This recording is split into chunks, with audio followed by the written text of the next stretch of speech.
This is a national crisis, but on the local level, the mayor of New York City has a new plan to help migrants with the cost of food. It's drawing criticism, I should tell you. Eric Adams' proposal is to give families prepaid credit cards that they can use to buy food or supplies. Texas Governor Greg Abbott slammed the idea, calling it reprehensible. So let's get into it. How does it actually work? National correspondent Axel Tercios is based in New York. Axel, I know this is always playing out right around you, and there are locals who are very hospitable, others who say, hey, we want resources as well. Can you give us some details of how the plan would work?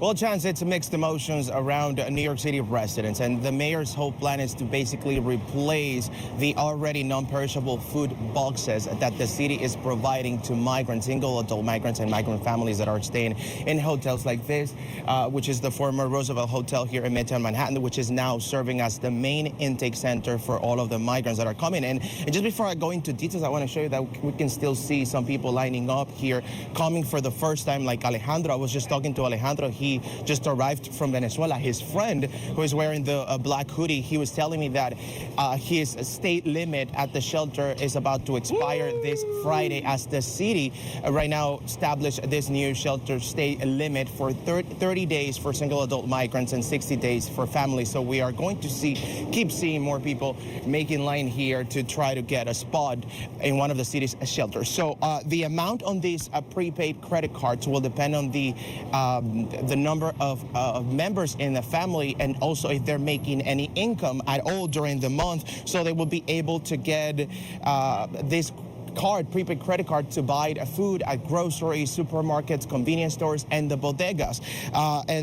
So a family of four, for instance, could get up to $1,000. And the mayor says that there are a lot of benefits behind this, because this is going to allow the families to buy food based on their preference and also culturally relevant to their diets. And the mayor says that the city could save more than $600,000 a month, which comes to about $7.2 million every year. And the pilot will start with 500 families.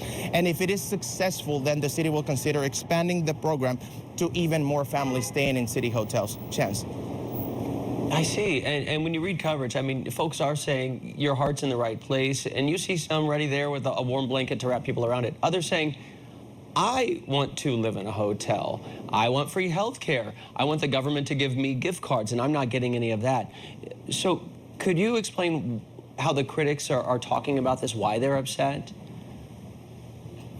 Well, Chance, like I said at the beginning, there are mixed emotions here in the city. Some of the critics are calling this an offense to taxpayers, and we're hearing from city council members, even Republican Councilman Joe Borelli has said that the city, quote, the city is just giving this migrant population more free stuff at the expense of New York City taxpayers. Also, nationally, Republicans in other states are joining in the criticism. For instance, Texas Governor Greg Abbott is calling the proposal, quote, insanity, reprehensible, and even offensive. And this is a governor that for months and out has been sending thousands of asylum seekers to New York City, and arguably contributing to the massive humanitarian migrant crisis here in the Big Apple. Chance.